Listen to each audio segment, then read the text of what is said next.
एक बार फिर से आप सभी का हार्दिक स्वागत, वंदन, अभिनंदन है दोस्तों। हम पढ़ रहे थे प्रश्नोत्तरी में हमने जो है कि आधुनिक काल को देखा था, जिसमें हम देख चुके थे दोस्तों जो है कि सबसे पहले भारतेंदु युग, फिर द्विवेदी युग, इसके बाद छायावाद युग और आज देखेंगे प्रगतिवाद युग। इसको प्रगतिवाद को देखने से पहले आप याद रखिएगा टोटल प्रश्नोत्तरी 125 की है, जिसमें हम प्रगतिवाद, प्रयोगवाद, नई कविता को लिए हैं। आइए चलते हैं, कुछ प्रश्न आपके छूटे हुए थे छायावाद से, तो छायावाद को प्रश्न को लेके फिर यहाँ से हम आगे चलेंगे। ये रहा आपका आज का पहला प्रश्न। 201 नंबर का है, तेरा वैभव देखूं या जीवन का क्रंदन देखूं। यह पंक्ति किसकी? निराला की, जयशंकर प्रसाद की, महादेवी वर्मा की, सुमित्रानंदन पंत की। 201 में आप सभी को पता है यह पंक्ति महादेवी वर्मा की है। नेक्स्ट पंक्ति है, सब बुझे दीपक जला तू घिर रहा तम आज दीपक रागिनी अपनी जान लूं। यह पंक्ति किसकी? जयशंकर प्रसाद, निराला, सुमित्रानंदन पंत, महादेवी वर्मा। तो 202 नंबर के प्रश्न में यहाँ आप सभी को पता है कि यह पंक्ति है महादेवी वर्मा की। अगला देखेंगे, अगला प्रश्न आपकी स्क्रीन पे है। 203 नंबर का प्रश्न है, दुख मेरे निकट जीवन का ऐसा काव्य है जो सारे संसार को एक सूत्र में बांधे रखने की क्षमता रखता है। महादेवी वर्मा, निराला, राम कुमार वर्मा, जयशंकर प्रसाद। 203 नंबर के प्रश्न में आप याद रखेंगे कि यह पंक्ति महादेवी वर्मा की है। किसकी है? तो महादेवी वर्मा की है। एक नंबर सही, ए नंबर सही होगा। नेक्स्ट प्रश्न है आपके स्क्रीन पे, परमात्मा की छाया आत्मा में पड़ने लगती है और आत्मा की छाया परमात्मा में, यही छायावाद है। कथन किसका है? तो डॉक्टर राम कुमार वर्मा का। कई बार यह रिपीट होने वाला प्रश्न है, आप याद रखेंगे 204 में। नेक्स्ट प्रश्न अगला देखेंगे, 205 नंबर का प्रश्न है। इसमें क्या है कि आपको पंक्ति है, पंक्ति को उनके रचयिता के साथ मिलाना है, फिर प्रश्न का उत्तर देंगे। ध्यान दीजिए 205 नंबर में निम्नलिखित अब जो है कि रचना और रचनाकार को मिलाना है। अब अभिव्यक्ति के सारे खत्ते उठाने ही होंगे। यह पंक्ति आप सभी को पता है मुक्तिबोध की है। किसकी है? मुक्तिबोध की। सबने भी अलग अलग संगीत सुना। यह पंक्ति किसकी है? निराला जी की, असाध्य वीणा से है। कहाँ से? असाध्य वीणा से। दोनों रचनाएं आप देखेंगे, दोनों कवि यूजीसी नेट के पाठ्यक्रम में लगे हुए हैं, तो आप देख पा रहे होंगे। तो यह किसका है? तो यह है अलग अलग सुना, तो यह है इनका मुक्ति बोध का। तो आप देख पाएंगे यहाँ पे एक नंबर सही होगा, 4-1 हो गया। नयन में जिसके जलद वह त्रिसित चातक है, ये सी, नयन में जिसके जलद वह त्रिसित चातक है, ये आपसे पूछा जा रहा है। तो यह है महादेवी वर्मा का, मतलब 2 नंबर, 4-1-2। अब देखेंगे, असनी पात से साहित उन्नत सत सत वीर, यह किसका है? असनी पात से साहित उन्नत सत सत वीर निराला की है। किसकी है? निराला की है। आप देख पा रहेंगे 3, तो 4-1-2-3 देखिएगा, 4-1-2-3 ए नंबर सही होगा। आगे चलें, ए नंबर सही होगा। नेक्स्ट प्रश्न है आपके स्क्रीन पे। अब यहाँ पे क्या करना है? आपको संगत मिलाना है। क्या करना है? संगत मिलाना है, जो सही है वही मिला दो। सखिए मुझसे कहकर जाते, मैथिली शरण गुप्त की यह पंक्ति है, वो भी यशोधरा से ली हुई है। जब भगवान बुद्ध बन के चले गए थे ज्ञान की खोज में, तो वही कहती है यशोधरा जी, सखिए मुझसे कहकर जाते। वो जा तो रहे थे, ठीक है, लेकिन उन्होंने बिना बताए क्यों गए? मुझे बता के गए होते। तो ये भी गलत है। आह वेदना मिली विदाई, जयशंकर प्रसाद। एक बार बस तू नाच तू श्यामा, ये 206 नंबर के प्रश्न में आप 206 नंबर में, हाँ, इसका बी सही होगा। दुख सबको मांझता है, दुख सबको मांझता है, ये किसका है? तो अज्ञेय का है। किसका है? अज्ञेय का। आगे चलेंगे, नेक्स्ट प्रश्न है 207 नंबर का। निम्नलिखित पंक्तियों को उनको रचनाकार के साथ मिलाना है। आप देखेंगे 207 नंबर का प्रश्न, यहाँ पे आपको थोड़ा सा समझते हुए चलना होगा। ध्यान दीजिए, सजनी मधुर निजत्व दे कैसे मिलूं अभिमानी, सजनी मधुर निजत्व दे कैसे मिलूं अभिमानी, यह किसकी है? तो यह पंक्ति है महादेवी वर्मा की। महादेवी वर्मा की है, ध्यान देंगे, यह वर्मा जी की है। वर्मा जी लिख लीजिए। अब प्रिय के हाथ लगाएं जागी ऐसी मैं सो गई अभागी, तो जो आप देख पा रहे हैं, प्रिय के हाथ लगाए जागी ऐसी मैं सो गई अभागी, सूर्यकांत त्रिपाठी निराला की है। किसकी है? निराला की है। अब आगे देखेंगे, नेक्स्ट पंक्ति है, तू अब तक सोई है आली सी, तू अब तक सोई है आली, तू अब तक सोई है आली आँखों में भरी बिहागरी, यह किसकी है? तो जयशंकर प्रसाद की है। किसकी है?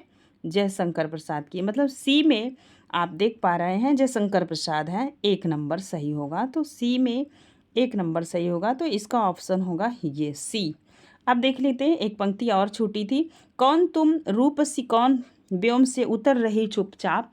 डी, इसका क्या होगा, कौन तुम रूप सी कौन व्योम से उतर रही चुपचाप। ये पंत की पंक्ति है, किसकी है, पंत जी की। आप नोट करना चाहें तो नोट कर लीजिएगा, हो सकते हैं बदलते पैटर्न में आपसे पूछा जाए। तो यहाँ पे सी ऑप्शन सही होगा। कौन सा ऑप्शन सही होगा, सी। प्रश्न थोड़ा बड़ा था, थोड़ा सा आप ध्यान दीजिएगा। चलिए नेक्स्ट प्रश्न कुछ वैसा ही अब मिलान करना है। 208 नंबर का प्रश्न आपके स्क्रीन पे है। प्रेम संगीत किसका है, तो सभी को पता है प्रेम संगीत भगवती चरण वर्मा का है। किसका है, भगवती चरण वर्मा का। 4 नंबर, बुद्ध और नाचघर। कुछ रचनाएं आपको नहीं मिलेंगी तो नोट करके रखिएगा। जैसे इनकी पहली रचना पहली बार हो सकता है आप सुन पा रहे हो, देख पा रहे हो, बुद्ध और नाचघर। तो यह हरिवंश राय बच्चन की है। किसकी है, हरिवंश राय बच्चन की। और विराम चिन्ह किसका है, तो ये अंचल जी का है। किसका है, अंचल का, मतलब 2 नंबर। और सप्तपर्णा, सप्तपर्णा सबको पता है कि यह महादेवी वर्मा का है। किसका है, महादेवी वर्मा का। 1 नंबर। तो 4 3 2 1 क्या है, 4 3 2 1। यहाँ पे देख पा रहे होंगे 4 3 2 1, डी नंबर सही होगा। आप देखेंगे नेक्स्ट प्रश्न है आपके स्क्रीन पे।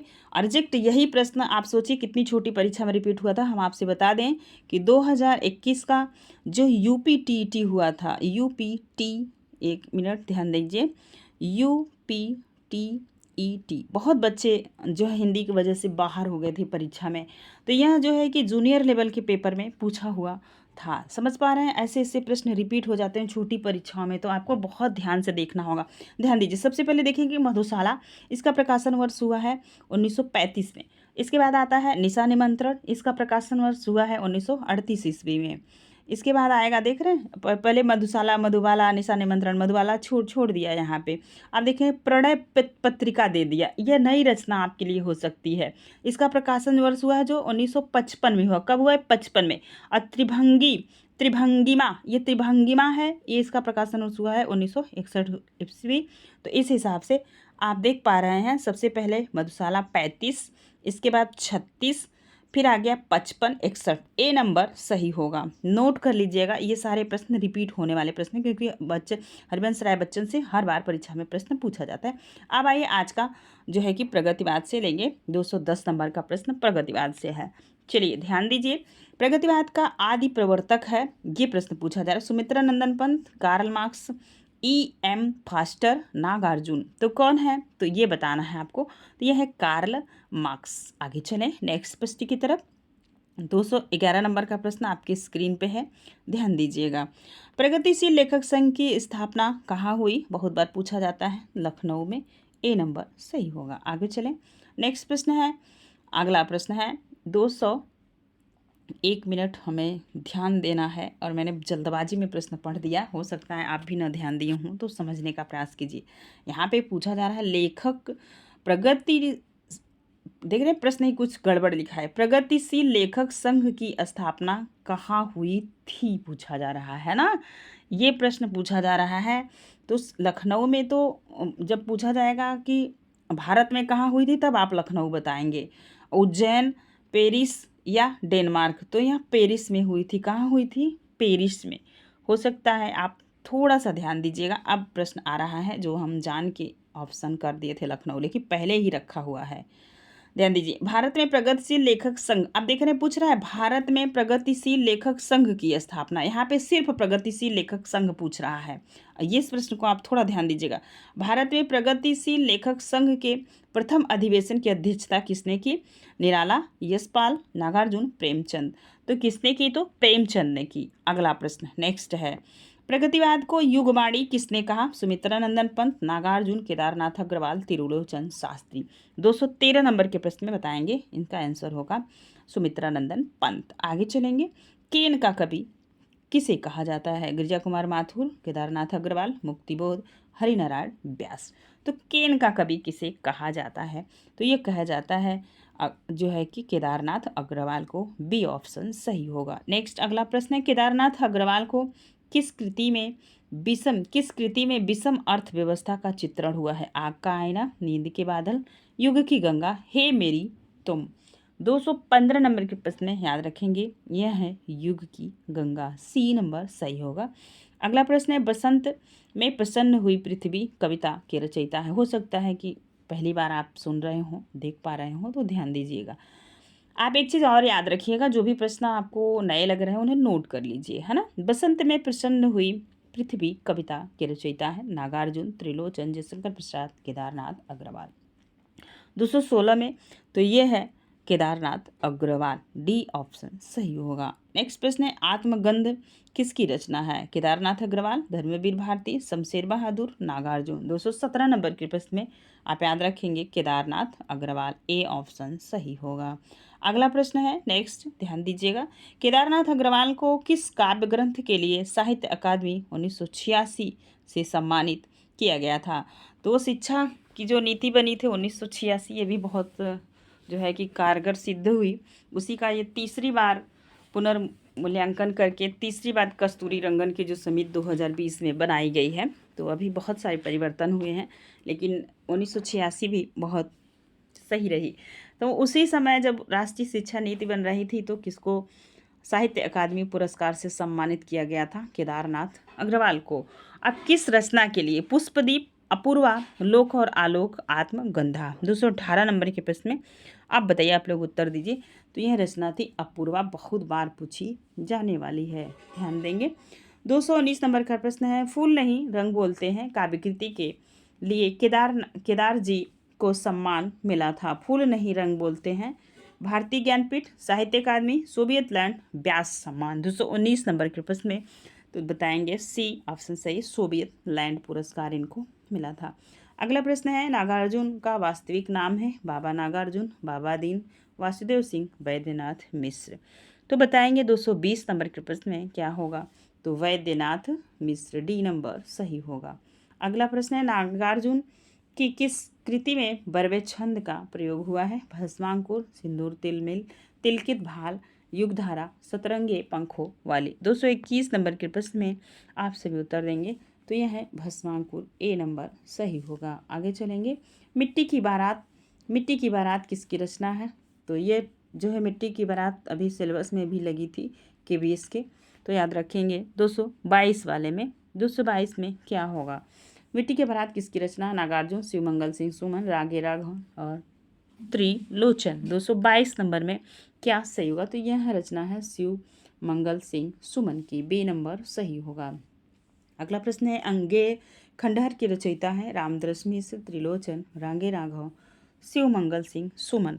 223 नंबर के प्रश्न में आप सभी बताएंगे, यह है रागे राघव की रचना, ऑप्शन सी सही होगा। एक प्रश्न आया है और एक प्रश्न सिर्फ बादल पूछा जाता है, किसकी रचना है? कमेंट करके आप बताएंगे। निराला की बादल राग कविता का संबंध है छायावादी सौंदर्य से, प्रगतिवादी चेतना से, प्रयोगवादी चेतना से, प्रकृति के सौंदर्य चेतना से। अच्छा प्रश्न है, आप सभी उत्तर दीजिए। बादल राग जो इनकी कविता है, किस चेतना से? क्योंकि आप देखते हैं जो है कि निराला जी छायावादी थे, इसके बाद ये कहाँ आ गए? प्रगतिवाद में आ गए। तो इनकी कैसी रचना है बताइए? अब तो आप क्लियर कर पा रहे होंगे। तो यह इनकी प्रगतिवादी रचना है, बी ऑप्शन सही होगा। नेक्स्ट देखेंगे, पंत जी की ग्राम्या कृति का संबंध है ग्रामीण परिवेश से, प्रगतिवादी दृष्टि, प्रयोगवादी चेतना से, यह नई कविता से। 225 नंबर के प्रश्न में यह पंत की प्रगतिवादी दृष्टिकोण से। जबकि आपने पहले देखा कि हम प्रगतिवाद के प्रश्न कर रहे हैं, तो आप वैसे भी सही कर लेंगे। लेकिन जब ये 100 नंबर 125 नंबर में ऐसा प्रश्न आएगा, तो आप कितना अच्छा कर पाएंगे। इस चीज़ को अपने दिमाग में बैठा के प्रश्नों का उत्तर दीजिए। 226 नंबर का प्रश्न है, प्रगतिवादी कवि हैं जयशंकर प्रसाद, मुक्तिबोध, केदारनाथ अग्रवाल, बच्चन। 226 नंबर के प्रश्न में सबको पता है केदारनाथ अग्रवाल। ठीक है, आगे चलेंगे। प्रगतिवादी समीक्षक हैं, कई बार यह प्रश्न पूछा जाता है। जैसे आपसे आदिकाल के समीक्षक पूछा जाएगा या आलोचक पूछा जाएगा, तो आप बताएंगे। सबसे ज़्यादा अगर आदिकाल में कोई पूछा जा रहा है, आपको समझ में नहीं है, तो आप शुक्ल को लगा सकते हैं। वही चीज़ आपसे जब आदिकाल भक्ति काल में आप शुक्ल को लगा सकते हैं। जब आपका आधुनिक काल आ जाता है, तो थोड़ी सी वहाँ पे प्रॉब्लम होने लगती है। तो ये प्रश्न आपसे पूछा है, प्रगतिवादी समीक्षक कौन है? 227 नंबर में तो प्रगतिवादी समीक्षक तो ये तो होंगे नहीं गुलाब राय, क्योंकि यहाँ तक ये चल ही नहीं पाए थे, है ना, थोड़ा बहुत करके, और फिर दुनिया से इनकी विदाई हो गई शुक्ल जी की। अब आप बचे हैं गुलाब राय, रामविलास शर्मा, श्याम सुंदर दास। तो बी ऑप्शन सही होगा, रामविलास शर्मा। नेक्स्ट, कहा भी जाता है कि रामचंद्र शुक्ल की दृष्टि को बढ़ाने वाले यही हैं रामविलास शर्मा जी। कभी कहीं कहीं आप पढ़ेंगे, ये आलोचक ये भी कहते हैं। अपने काव्य जीवन के उत्तर में अरविंद दर्शन से प्रभावित कवि हैं महादेवी वर्मा, सुमित्रा नंदन पंत, जयशंकर प्रसाद अज्ञे। 228 नंबर के प्रश्न में तो बताएंगे, तो ये तो जो है कि अरविंद दर्शन से जो प्रभावित थी वो थे सुमित्रा नंदन पंत जी। अबे सुन बे गुलाब, भूल मत गई पाई खुशबू रंगो आप। उपरोक्त का पंक्ति का संबंध है। अभी ये पंक्ति बहुत बार पूछी जाती, किसकी है? तो निराला की है। कहाँ से ली हुई है ये पूछा जाता है। अब यहाँ से पूछा जा रहा है चेतना कौन सी है। देख रहे हैं आप प्रश्नों का लेवल। तो बताइए, यह प्रगतिवादी चेतना है। इसमें कैसी चेतना है? प्रगतिवादी। अब चलिए अगले प्रश्न की तरफ। 230 नंबर का प्रश्न है, प्यासी पथराई आंखें किसकी रचना है? रागे राघव, नागार्जुन, त्रिलोचन अज्ञे। 230 नंबर के प्रश्न में आप सभी को पता है कि यह रचना नागार्जुन की है। अब देखेंगे, द्वंदात्मक भौतिकवाद किस काव्यधारा का आधार है? तो नई कविता, प्रगतिवाद, समानांतर या इनमें से कोई नहीं। 231 नंबर के प्रश्न में यह है प्रगतिवाद, बी नंबर सही होगा। अगला प्रश्न है आपकी स्क्रीन पे, और यहाँ पे कुछ कवि दिए हैं और इनको मिलाना है कि कौन सी पंक्ति किसकी है। देखिए ध्यान दीजिएगा। खिचड़ी विप्लव देखा हमने, पांचाली ताप के ताए हुए दिन, एशिया जाग उठा। 232 नंबर का प्रश्न, थोड़ा सा समझदारी से उत्तर दीजिएगा। खिचड़ी विप्लव देखा हमने किसका है? तो नागार्जुन का है। किसका है? नागार्जुन जी का। ठीक है, तो नागार्जुन जी किस नंबर पे है? 5 नंबर पे। पांचाली किसका है? रांगे राघव जी का, 3 नंबर। ताप के ताए हुए दिन, ये विप्लव खिचड़ी हमने देखा, और ये ताप के ताए हुए दिन हर परीक्षा में ये सब लगान करने वाले में, मिलाने वाले प्रश्न में पूछे जाते हैं। कुछ आप नए देखेंगे, जैसे पांचाली की देख लिए तो किसकी है? रांगे राघव की। एशिया जाग उठा, ये है शिव मंगल सिंह सुमन की। एशिया जाग उठा, ये मतलब 2 नंबर। अब ताप के ताए हुए दिन, ये बताइए, ताप के ताए हुए दिन त्रिलोचन का है। किसका है? त्रिलोचन जी का है। किसका है? त्रिलोचन का, 1 नंबर। तो 5 3 1 2 क्या करना है? 5 3 2 1, ये ऑप्शन सी सही होगा। आगे चलें नेक्स्ट प्रश्न की तरफ। वैसा ही कुछ प्रश्न है, ये भी मिलाइए आप सभी लोग, ध्यान दीजिए। जमुन जल तुम, राह के दीपक, धरती रत्न गर्भ। तो बताइए 233 नंबर के प्रश्न में, तो ये जमुल जल तुम केदारनाथ अग्रवाल का है, 4 नंबर। राह के दीपक रांगे राघव का, किसका है? रांगे राघव का, 3 नंबर सही। अब यहाँ पे हम देख लेंगे थोड़ा सा, 3 1 जो है सबसे पहले आ जाएगा 4, ऑप्शन में 4 आएगा, ये देख रहे हैं, ये ऑप्शन आपका सही हो गया। तो आप देख पा रहे होंगे कि धरती किसका है? तो ये किसका है? तो यह त्रिलोचन जी का है। और आप देखेंगे रत्नगर्भा किसका है? रत्नगर्भा है। अब एक देखेंगे राह के दीपक, तो आप देख पा रहे हैं रत्नगर्भा आपको देखना है, डी में पहला, ठीक है ना, नागार्जुन। ठीक, ये है आपका डी नंबर सही होगा। आगे चले नेक्स्ट प्रश्न की तरफ। नेक्स्ट प्रश्न को देखिए, व्यंग्य का सर्वाधिक प्रखरता किसके काव्य में पाया जाता है? कौन व्यंग्य लेखक है ये बताना है आपको। सबसे ज़्यादा किसमें पाया जाता है? तो व्यंग्य का सर्वाधिक प्रखरता किसके काव्य में पाया जाता है? 234 नंबर के प्रश्न में आप सभी बताएंगे सबसे ज़्यादा व्यंग्य कौन करता है, बताइए। तो आप सभी बताएंगे भाई नागार्जुन जी। कौन है? नागार्जुन जी, ए नंबर सही होगा। अब देखेंगे सानेट, ये है सानेट, और सानेट लिखने वाले हिंदी में कौन है? त्रिलोचन जी। इनका जन्म अवध प्रांत में हुआ है, पहले जौनपुर ज़िले में था। अब जब जो है कि देखेंगे तो अब ये चला गया है जौनपुर के बगल वाले डिस्ट्रिक्ट में। ठीक है, आप कमेंट करके हमें बताइएगा कि किस में है इस समय, वर्तमान में आप कहाँ इनको पढ़ रहे हैं। पहले ये जौनपुर में थे, कोयरीपुर गांव में। कहाँ पे? कोयरीपुर गांव में।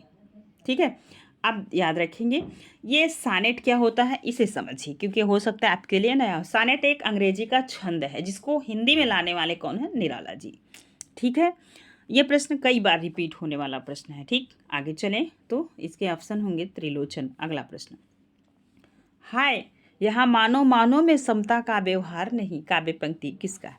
शिवमंगल सिंह सुमन, केदारनाथ अग्रवाल, त्रिलोचन शास्त्री, नागार्जुन। 236 नंबर के प्रश्न का आप सभी उत्तर दीजिए। तो क्या होगा भाई? शिवमंगल सिंह सुमन, ए नंबर सही होगा। हाँ यहाँ मानव मानव में समता, का व्यवहार नहीं है। नेक्स्ट प्रश्न है आपकी स्क्रीन पे 237 नंबर का। मैंने उसको जब जब देखा, लोहा जैसे तपते देखा, लोहा जैसे तपता देखा, गलते देखा, ढलते देखा, मैंने उसको गोली जैसे चलते देखा। तो उपरोक्त पंक्ति किसका? रामविलास शर्मा, केदारनाथ अग्रवाल, अज्ञे या डॉक्टर नरेंद्र शर्मा। 237 नंबर के प्रश्न में सबको पता है कि यह केदारनाथ अग्रवाल की रचना है। आप देख रहे हैं मैंने जैसा कि ऊपर जिक्र कर दिया था कि हम कर रहे हैं प्रगतिवादी कविता। तो प्रगतिवाद, प्रयोगवाद और नई कविता तीनों को लेंगे। टोटल 125 प्रश्न है। चलिए ध्यान दीजिए, वीडियो थोड़ा बड़ा होगा तो पूरा देखिएगा। निम्नलिखित में से कौन सा नाम सही है? पहला सप्तक, दूसरा सप्तक, तार सप्तक, तीसरा सप्तक। अब आपको बताना है कौन सा नाम सही है। समझ रहे हैं आप? तो तार सप्तक सही है। क्या है? तार सप्तक सही है। ध्यान दीजिए, पहला सप्तक तो है ही नहीं। कहीं ऐसा प्रश्न आता तो आप काट दीजिएगा, ठीक है। अब चलिए, अब आपसे प्रश्न पूछा जा रहा है प्रयोगवाद का आरंभ कब से माना जाता है? तो 1943 से। डी नंबर सही होगा। आगे चलें, नेक्स्ट प्रश्न है 240 नंबर का। 240 नंबर का प्रश्न है, राहों का अन्वेषी किसे कहा जाता है? तो तार सप्तक के कवियों को, स्वच्छंदतावादी कवियों को, छायावादी, हालावादी। हालावादी कविता में वही नरेंद्र आएंगे, बच्चन जी आएंगे, ठीक है। अब तार सप्तक के कवियों को क्या कहा जाता है? राहों का अन्वेषी। 240 नंबर के प्रश्न का आप सभी उत्तर दीजिए। ये हो जाएगा ए ऑप्शन सही होगा। अगला प्रश्न है 241 नंबर का। प्रयोगवाद की काल अवधि है, जैसे हमने ऊपर ही बता दिया था कि कब से कब तक है, तो यही प्रश्न आपसे पूछा जा रहा है। तो बताइए 1943 से 53 तक, 1933 से 43 तक, 1953 से 63 तक, 1973 से 83 तक। 241 नंबर के प्रश्न में आप बताएंगे, यह होगा बी नंबर सही, 1943 से 53 तक। अगला प्रश्न है 242 नंबर का प्रश्न आपके स्क्रीन पे, सभी लोग उत्तर दीजिए। समकालीन समीक्षा में अस्तित्ववादी किसे घोषित किया गया? मुक्तिबोध, शकुंत माथुर, अज्ञेय या नारायण, कुंवर नारायण। तो सी ऑप्शन सही होगा, अज्ञेय जी को। अगला प्रश्न है, नई कविता को प्रयोगवाद का विकसित रूप किसने कहा? रामचंद्र शुक्ल, नंदुराय वाजपेयी, अज्ञेय और गोविंद शर्मा रजनीश। 243 नंबर के प्रश्न में बताएंगे, तो नई कविता को प्रयोगवाद का विकसित रूप किसने कहा? तो गोविंद शर्मा जी ने कहा है। डी ऑप्शन सही होगा। अगला प्रश्न है, नई पत्रिका का प्रकाशन आरंभ हुआ 1953, 1954, 1955, 1956। चारों ऑप्शन ऐसे रखे गए हैं, थोड़ा सा भी अगर इधर उधर हुए तो ये सारे गए, ठीक है। तो ये होगा बी नंबर सही होगा, 1954। नकेनवाद किस धारा के लिए प्रयुक्त हुआ? छायावादी, प्रगतिवादी, प्रयोगवादी, इनमें से कोई नहीं। 245 नंबर के प्रश्न में सबको पता है कि यह प्रयोगवादी काव्य के लिए प्रयुक्त हुआ। अब ध्यान दीजिए, प्रपत्यवाद इसी का दूसरा नाम है नकेनवाद का। प्रपत्यवाद किसका पर्याय है? नई कविता, अकविता, प्रयोगवाद, नकेनवाद। 246 नंबर के प्रश्न में सभी को होता प्रपत्यवाद, नकेनवाद को ही कहा जाता है। अगला प्रश्न है, आप बताएंगे, ये यूजीसी नेट में कई बार पूछा गया है और वैसे भी टीजीटी पीजीटी में भी यहाँ से प्रश्न आता है। सबसे पहले आएगा छायावाद, प्रगतिवाद, प्रयोगवाद और नई कविता। सी ऑप्शन सही होगा। आगे चलें, नेक्स्ट प्रश्न है, नई कविता शब्द का सबसे पहले प्रयोग किसने किया? केसरी कुमार, भारतेंदु, मुक्तिबोध, अज्ञेय। तो यहाँ पे आप सब समझ पा रहे हैं कि नई कविता शब्द का सबसे पहले प्रयोग किसने किया? 248 नंबर के प्रश्न में तो ये है अज्ञेय जी। डी ऑप्शन सही होगा। अगला प्रश्न है, युयोत्सावादी कविता का प्रवर्तक कौन है? सलभ श्रीवास्तव, सलभ श्रीराम, नलिन विलोचन, नेमिचंद जैन, नरेश कुमार। 249 नंबर के प्रश्न में यह होगा सलभ श्री राम। अगला प्रश्न है, प्रतिबद्ध कविता का जनक किसे कहा जाता है? अज्ञेय, परमानंद श्रीवास्तव, मुक्तिबोध, जगदीश गुप्त। 250 नंबर के प्रश्न में आप बताएंगे, तो इसके जनक हैं परमानंद श्रीवास्तव। अगला प्रश्न है, किस्म किस्म की कविता नामक लेख में नई कविता के 45 नामों का उल्लेख किसने किया? अच्छा प्रश्न है, हो सकता है पहली बार आप सुन रहे हो, तो प्रश्नों का लेवल आप देख के समझ पा रहे होंगे कि किस तरीके के प्रश्न आपके समक्ष प्रस्तुत किए जा रहे हैं, है ना। तो याद रखिए, आपसे प्रश्न कह रहा है किस्म किस्म की कविता नामक लेख में नई कविता के 45 नामों का उल्लेख किसने किया? नरेश कुमार, अज्ञेय, डॉक्टर जगदीश, नागार्जुन। 251 नंबर के प्रश्न में तो याद रखेंगे डॉक्टर जगदीश गुप्त। अगला प्रश्न आपकी स्क्रीन पे है। अब यहाँ पे 251 नंबर का प्रश्न आप देखिए, 252 नंबर का प्रश्न देखिए। ये सारी रचना किसकी है? अज्ञेय की है। ध्यान दीजिए, प्रकाशन काल की दृष्टि से अज्ञेय की रचनाओं का सही अनुक्रम है, ये बताना है आपको। आपके स्क्रीन पे प्रश्न है तो ध्यान देंगे। आप ध्यान दीजिएगा, पहले सबसे पहले डेट देखेंगे रचना का, तभी आप क्लियर कर पाएंगे। भग्नदूत किसका है? तो भग्नदूत है इसका प्रकाशन वर्ष 1933 है। चिंता, चिंता का प्रकाशन वर्ष कब है? तो 1942 ईस्वी। कब है? 1942 ईस्वी। आगे देखेंगे इत्यलम 1946। बावरा हैरी, बावरा हैरी का कहाँ होगा? तो 1954, 1954। तो याद रखिएगा, सबसे पहले आएगा भग्नदूत 33, फिर 42, 46, 54। डी ऑप्शन सही होगा। अगला चलेंगे, डेट आप नोट करके रखिएगा। अगला प्रश्न है अज्ञेय जी को किस काव्य कृति के लिए साहित्य अकादमी मिला था? 1964 में। आंगन के प्रारदौर, इंद्रधनुष रोदे हुए, घड़ी घास पर चढ़, अरियो करुणा प्रभा में। 253 नंबर के प्रश्न में इसके होंगे आंगन के पार द्वार को 1964 ईस्वी में साहित्य अकादमी मिला था। 254 नंबर का प्रश्न है कितनी नावों में कितनी बार काव्य कृति के लिए अज्ञेय जी को कौन सा पुरस्कार मिला? एग्जैक्ट देख रहे हैं प्रश्न को कैसे घुमाया गया है। तो 254 नंबर के प्रश्न का आप सभी उत्तर दीजिएगा। तो क्या मिला है? ज्ञानपीठ पुरस्कार। बी ऑप्शन सही होगा। अगला प्रश्न है मिलान करने वाला, और यह रचना दी हुई है और रचना के रचनाकार कौन है? ठीक है, चांद का मुंह टेढ़ा किसका है? तो यह है मुक्तिबोध का। किसका है? मुक्तिबोध का, मतलब 1 नंबर। आप बताइएगा 255 नंबर के प्रश्न का आप सभी उत्तर दीजिएगा। ये है, ये चाँद का मुंह टेढ़ा, चाँद का मुंह टेढ़ा, यह कविता लगी हुई यूजीसी नेट के पाठ्यक्रम में। ठीक है, तो यह किसकी है? तो यह है मुक्ति बोध की, 1 नंबर। ठीक, खुशबू के शिलालेख, धूप के धान, अरियो करुणा में। तो ये बताना है 255 नंबर के प्रश्न में। तो अरियो करुणा प्रभा में अज्ञेय जी का है। किसका है? अज्ञेय जी का, 2 नंबर। धूप के धान, धूप के धान किसका है? गिरिजा कुमार माथुर जी का, 3 नंबर। खुशबू के शिलालेख किसका है? भवानी प्रसाद मिश्र का, 4 नंबर। तो 2 3 4 1, ध्यान दीजिए 2 3 4 1, ए ऑप्शन सही होगा। अगले चलेंगे अगले प्रश्न की तरफ। अज्ञेय की श्रेष्ठतम रचना है असाध्य वीणा। 256 नंबर के प्रश्न में होगा असाध्य वीणा। अगला प्रश्न है चीन की एक लोक कथा पर आधारित लंबी कविता है, क्या है? 257 नंबर के प्रश्न का आप सभी उत्तर दीजिए। तो चीन की, अब आपसे पूछा जाता है असाध्य वीणा का जो प्रतिपाद्य विषय है वो कहाँ से लिया हुआ है? तो चीन के एक लोक कथा पर आधारित है। क्या आधारित है? असाध्य वीणा।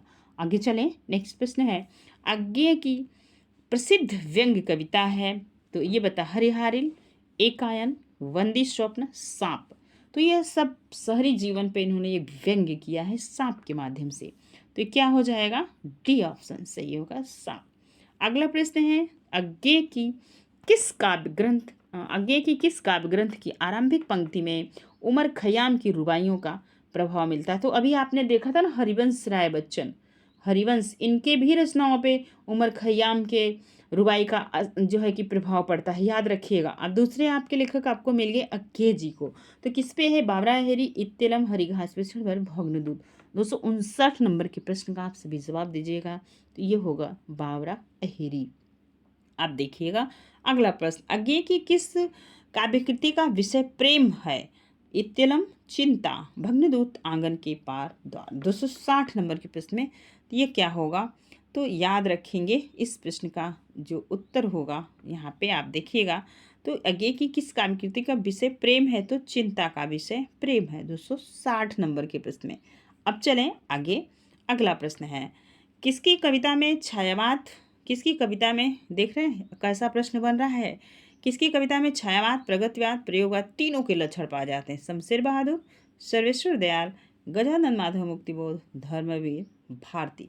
261 नंबर के प्रश्न में तो याद रखेंगे शमशेर बहादुर सिंह में। छायावाद, प्रगतिवाद, प्रयोगवाद तीनों पाया जाता है। कवियों का कवि किसे कहा जाता है? शमशेर बहादुर सिंह को। किसको कहा जाता है? शमशेर बहादुर सिंह को। अगला प्रश्न है, कलगी बाजरे के सत्य और शब्द किसका तुम्हारा जितना तुम्हारा सच है कविता के रचनाकार हैं? मुक्तिबोध, रघुवीर सहाय, अज्ञेय, आलोक धनवा। तो 263 नंबर के प्रश्न में आप सभी को पता है ऑप्शन होगा अज्ञेय जी। अगला प्रश्न है, प्रयोगवाद का मुख्य लक्ष्य था नए नए उपकरणों का प्रयोग, भावुकता के स्थान पर बौद्धिकता की प्रतिष्ठा, काव्य में पूर्व परंपरा का विरोध, नई राहों का अन्वेषण। 264 नंबर के प्रश्न में पूछा जा रहा है मुख्य लक्ष्य का था तो नई राहों के अन्वेषण क्या है? नई राहों का अन्वेषण। अगला प्रश्न है, प्रयोगवाद का सबसे बड़ा दोष था लोक कल्याण की उपेक्षा, नवीन के प्रति अतिशय मोह, रूढ़ियों मान्यताओं का विरोध, नए प्रतीकों का सर्वथा अभाव। तो नए प्रतीक तो लाए गए थे ना, दोष पूछा जा रहा है 265 नंबर के प्रश्न में आपसे पूछा जा रहा है। याद रखेंगे, प्रयोगवाद का सबसे बड़ा दोष तो ये भी है कि नए प्रतीकों का प्रयोग, लोक कल्याण की उपेक्षा नहीं की गई थी। यहाँ पे देख रहे हैं, ए ऑप्शन सही होगा। नवीन के प्रति अतिशय मोह ये भी था, रूढ़ियों के प्रति विरोध था। ठीक है, दोष क्या था? तो लोक कल्याण की उपेक्षा नहीं की गई थी, उनका अपेक्षा किया गया था, उपेक्षा नहीं, मतलब उन्हें भूला नहीं गया था, उन्हें याद किया गया था ना। यही तो प्रयोगवाद की सबसे बड़ा जो है कि दोष था। क्या था? सबसे बड़ा दोष था 265 नंबर के प्रश्न में। क्या है? 265 नंबर के प्रश्न में तो यहाँ पे लोक कल्याण की उपेक्षा नहीं किया गया था। ठीक है, आगे चलेंगे, अगला प्रश्न देखेंगे। शमशेर 266 नंबर का प्रश्न है, शमशेर को किस काव्यकृति के लिए साहित्य अकादमी 1977 मिला? बात बोलेगी, चुका भी नहीं हूँ मैं, इतने पास अपने, कुछ और कविताएं। तो कुछ कुछ करके इनकी कई कविताएं है ना 266 में। तो ये है चुका भी अभी नहीं हूँ, बी ऑप्शन सही होगा। इसी के लिए 1977 में इनको साहित्य अकादमी पुरस्कार मिला था। अगला प्रश्न 267 नंबर का, कौन सी रचना शमशेर बहादुर सिंह की है? पीली छतरी वाली लड़की, पीली रात, पीली आधी, एक पीली शाम। ये बताना है, पीली पीली लगा हुआ है, कौन सी रचना शमशेर बहादुर सिंह की है? 267 नंबर के प्रश्न का आप सभी उत्तर दीजिए। तो ये है एक पीली शाम। क्या है? एक पीली शाम। पीली आधी प्रभा किथान की है, काली आधी ये भी पूछा जाता है, तो याद रखेंगे, दोनों को ढूंढ के लिख लीजिएगा। मुक्तिबोध ने बुरवाजी का अंतिम मुमूर्षु कवि किसे कहा? देख रहे हैं, अज्ञेय को, प्रभाकर माचे को, जयशंकर प्रसाद, रामधारी सिंह दिनकर। 268 नंबर के प्रश्न में तो होगा जयशंकर प्रसाद। मुक्तिबोध की कविता नहीं है, मुक्तिबोध की कविता नहीं है उरांग उटांग, ब्रह्मराक्षस और डूबता चांद कब डूबेगा, बादल को घिरते देखा। 269 नंबर के प्रश्न में आप सभी को उत्तर देना है। तो बादल को घिरते देखा है, यह किसकी? इनका नहीं है मुक्तिबोध जी का, तो किसका है? आप कमेंट करके बताइए। मुक्तिबोध के लिए फैटेंसी क्या है? ज्ञानात्मक संवेदना, आत्मानुभूति, अनुभव की कन्या, अभ्यांतरीकरण। 270 नंबर के प्रश्न का आप सभी उत्तर दीजिए। तो क्या है? अनुभव की कन्या है। अगला प्रश्न है, मुक्तिबोध की सबसे लंबी सर्वाधिक चर्चित कविता है? अंधेरे में, जमाने का चेहरा, उपकृत, ओ काव्यात्मक, फणीधर। तो अंधेरे में। 271 नंबर के प्रश्न में ऑप्शन होगा ए ऑप्शन सही है। अगला प्रश्न है, विक्षुब्ध बुद्धि की मास्क स्वर कविता किसकी है? निराला की, मुक्तिबोध की, आलोक धनवा की, नागार्जुन की। 272 नंबर के प्रश्न में बताएंगे विक्षुब्ध बुद्धि के इस मारक स्वर है तो किसका है? तो मुक्ति बोध जी का। किसका है? मुक्ति बोध का। आप देखेंगे 273 नंबर का प्रश्न है। अगला प्रश्न, एक नीली आग कविता के रचनाकार है? भवानी प्रसाद मिश्र, रामदास मिश्र, मुक्तिबोध, अज्ञेय। तो ये होंगे मुक्ति बोध। हो सकता है प्रश्न आपके लिए नया हो, तो ध्यान दीजिएगा। अगला प्रश्न है 274 नंबर का, मुक्तिबोध की अंधेरे में कविता की आधुनिक जन इतिहास का स्वतंत्र पूर्व और पश्चात का एक ढकता इस्पाती दस्तावेज किसने कहा? शमशेर बहादुर सिंह, आचार्य नंदलाल वाजपेयी, रामविलास शर्मा, नामवर सिंह। अच्छा प्रश्न है, उत्तर दीजिए सभी लोग 274 नंबर के प्रश्न का। तो यह है शमशेर बहादुर सिंह। अगला प्रश्न है नेक्स्ट 275, मुक्तिबोध की किस कविता को मध्य प्रदेश सरकार द्वारा 19 सितंबर 1962 को प्रतिबंधित किया गया?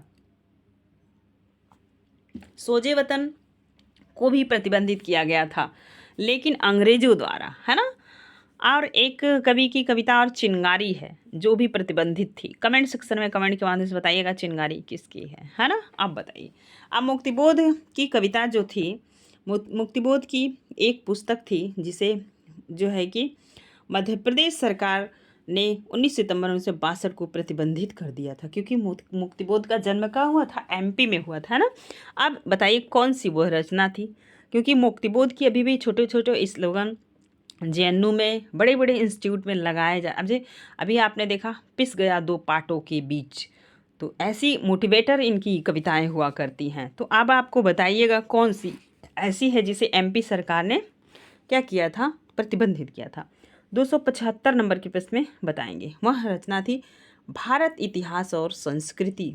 याद रखेंगे, हो सकता है बी ऑप्शन सही होगा, मैंने गलती से सी लिख दिया, ध्यान दीजिए, ये बी ऑप्शन सही होगा, है ना। ऐसे प्रश्न उच्च स्तरीय प्रयोगी परीक्षाओं में पूछे जाते हैं।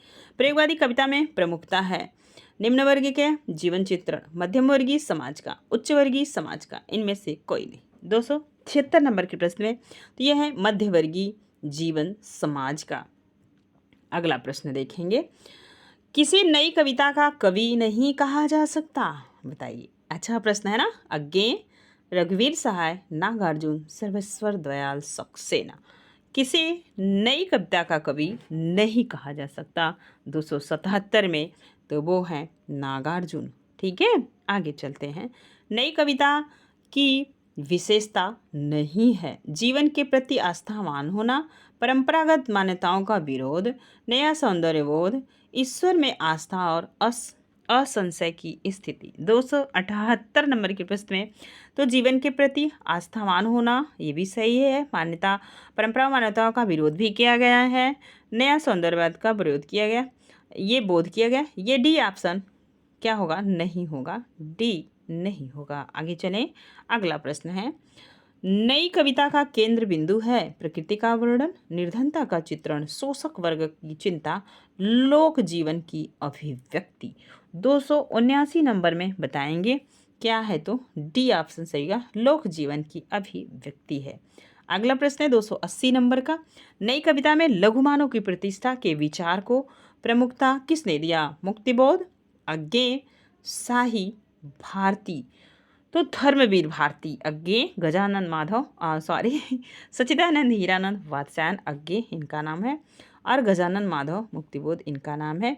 शाही जी का आप कमेंट करके बताइएगा, ठीक है। 280 नंबर के प्रश्न में आप सभी बताएंगे क्या सही होगा। तो यह है मुक्ति बोध। नई कविता में लघु मानव की प्रतिष्ठा के विचार को प्रमुखता किसने दिया? तो मुक्ति बोध जी ने दिया। ठीक है, आगे चलें।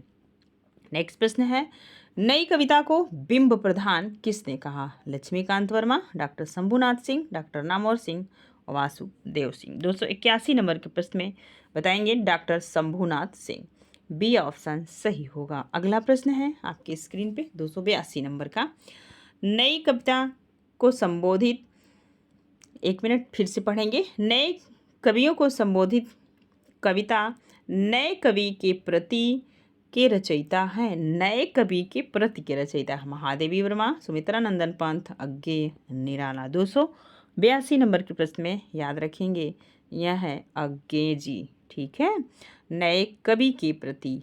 ठीक है, आप देखिए, नास और निर्माण काव्य संग्रह के रचनाकार हैं मुक्तिबोध, मंगलेश डबराल, दुष्यंत कुमार, गिरजा कुमार माथुर। तो माथुर जी का नाम तो आपको मिल गया जिससे मैंने आपसे प्रश्न किया था।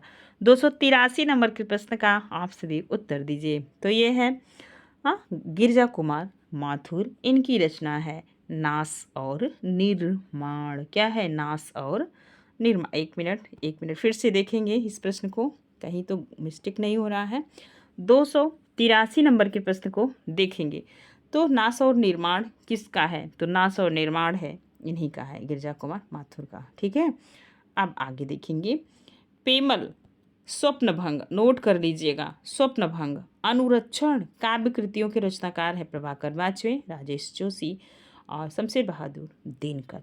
284 नंबर के प्रश्न का उत्तर होगा प्रभाकर वाजपेयी। वाजपेयी जी की रचनाएं कितनी इंपॉर्टेंट है, नोट कर लीजिएगा। समय देवता, समय देवता कविता किसकी है? अज्ञे की, गिरिजा कुमार माथुर की, मुक्तिबोध की, धर्मवीर भारती की। 225 नंबर में तो समय देवता किसका है? गिरिजा कुमार माथुर का है। किसका है? गिरिजा कुमार माथुर का। अगला प्रश्न है, अयोध्या से चित्रकूट तक आयोजित लेखकों का पदयात्रा का नेतृत्व किसने किया? धर्मवीर भारती, नागार्जुन, अज्ञे, रघुवीर सहाय। 286 नंबर के प्रश्न में आंसर देंगे, ये होंगे अज्ञे जी। अगला प्रश्न है, सिर पर जूता पैर में टोपी। बचपन में आपने बहुत पढ़ा होगा इस कविता को, आप भूले भी नहीं होंगे। अब बताइए यह कविता किसकी है? सिर पर जूता पैर में टोपी, हाथ लिए रुमाल चले, है ना। 287 नंबर। तो यह है लक्ष्मीकांत वर्मा की रचना। आगे चलिए, अगला प्रश्न है, मेरा प्रतिनिधि राम मनोहर लोहिया के प्रति लिखी गई आधुनिक हिंदी कविता के रचनाकार है? धर्मवीर भारती, अज्ञे, कुंवर नारायण, रघुवीर सहाय। 288 नंबर के प्रश्न का आप सभी उत्तर दीजिए। तो ये है रघुवीर सहाय। आगे देखेंगे, प्रकाशन काल की दृष्टि से यह प्रश्न आपसे पूछा जा रहा है। 289 नंबर का प्रश्न है आपके स्क्रीन पे, आप देखना है, बहुत ही इम्पोर्टेंट प्रश्न है, समझदारी के साथ उत्तर दीजिए। ठीक है, सबसे पहले देखेंगे हम, नीचे से ही देख लेते हैं प्रश्न को, थोड़ा सा ऊपर करके नोट कर लीजिए। ये इसी को देखते हैं। अब देखेंगे बांस का फूल। बांस का फूल कब है इसका रचनाकार? 1958। कब है? 1958 से 63। एक सूनी शाम 1963 से 66। 1 मिनट, हम देखेंगे प्रकाशन काल की दृष्टि से सही अनुक्रम ऊपर से ही देखते हैं। बांस का पुल, तो बांस का जो पुल है उसका जो प्रकाशन है 1958, कहीं कहीं आपको 63 भी मिल सकता है। अब देखेंगे एक सूनी नाव। एक सूनी नाव किसका है? तो याद रखेंगे 1963 से 66। देख रहे हैं। अब गर्म हवाएं, ये गर्म हवाएं हैं, यह कब है? तो 1966 से 1969। अब आपके पास आ गया कुआओं नदी। कुआओं नदी का प्रकाशन है 1969 से 73। कुआओं नदी 1969 से 1969 से 73 तक। जंगल का दर्द, जंगल का दर्द है तो 1974। ठीक है, 1974 से 76। क्योंकि ये लंबी रचनाएं हैं तो समय ज़्यादा लगा, है ना। तो ए ऑप्शन सही होगा। इस हिसाब से आप मिला लीजिएगा, सबका डेट हमने लिख दिया है। ठीक, सबको नोट भी कर लीजिएगा। अब आगे देखेंगे 290 नंबर का प्रश्न है, सीता के परित्याग के संबंधित रचना कौन सी है? किसमें सीता का परित्याग हुआ है? संशय की एक रात, सम्मुख, अग्निलेख, महाप्रस्थान। 290 नंबर के प्रश्न का आप सब उत्तर दीजिएगा।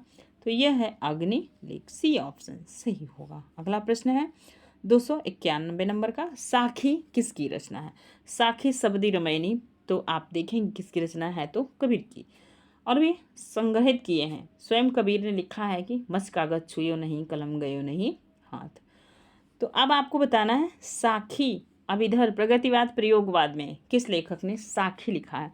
291 नंबर का प्रश्न है। तो ये लिखे हैं विजयदेव नारायण शाही। शाही साखी को रिलेट कीजिए।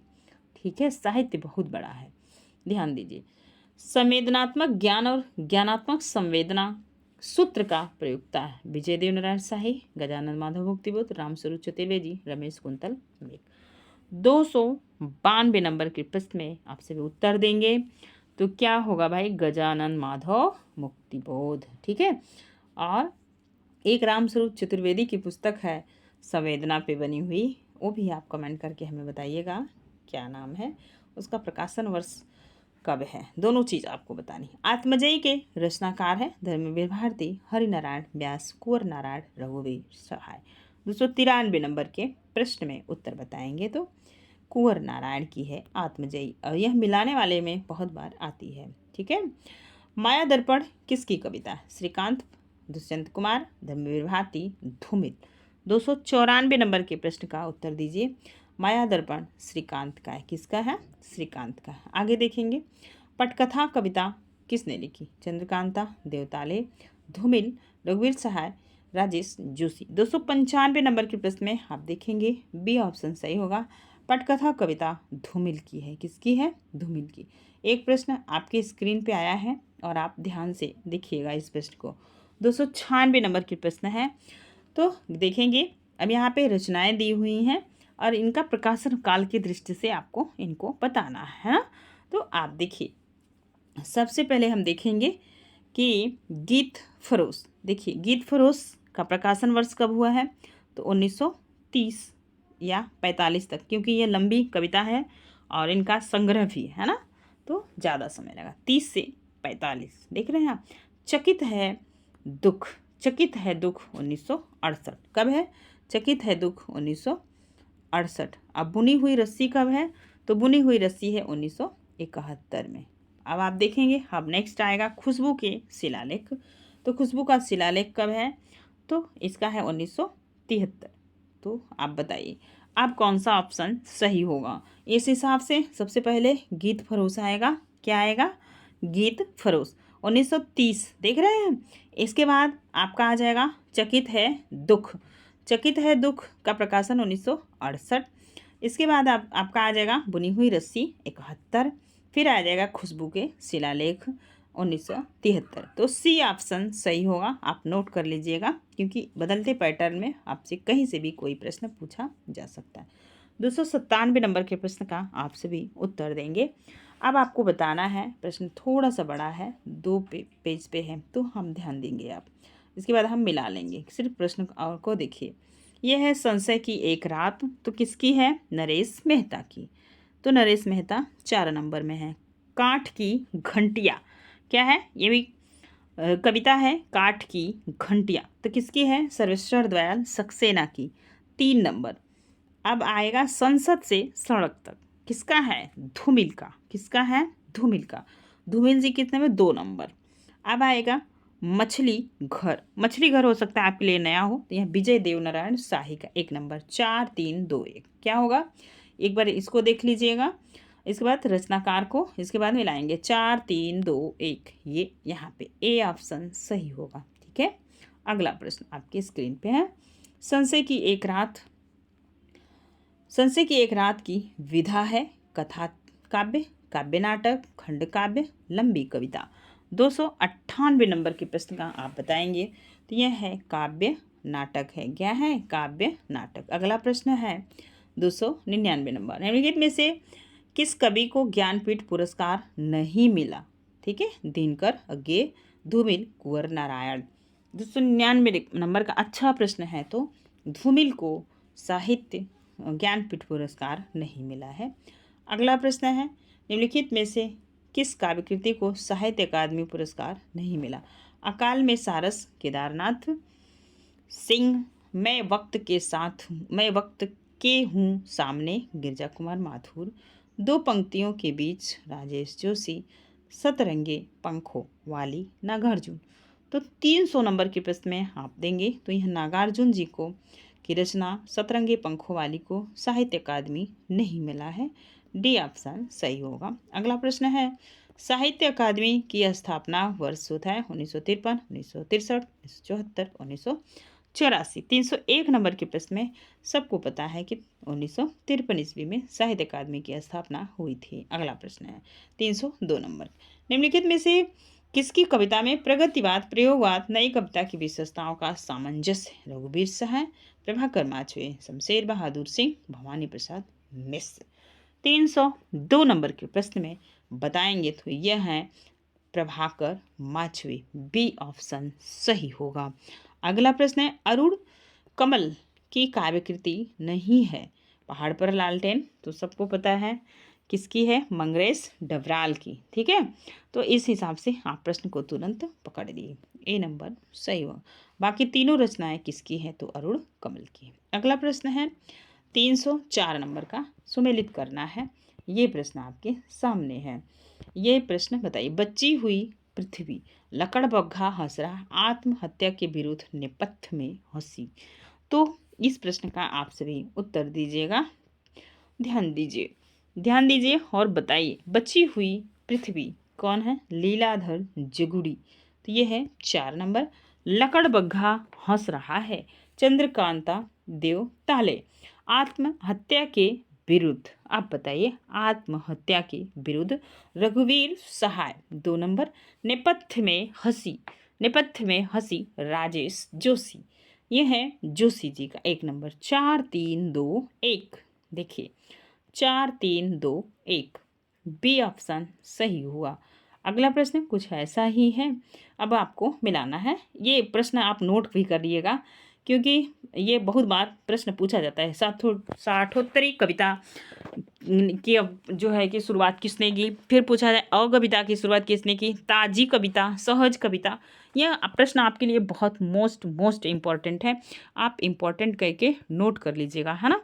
चलिए अब एक 305 नंबर का प्रश्न आप बताइए, साठोत्तरी कविता किसकी है? तो यह है सलील गुप्त की, 4 नंबर। अकविता किसका है? तो अकविता जगदीश चतुर्वेदी की है, 3 नंबर।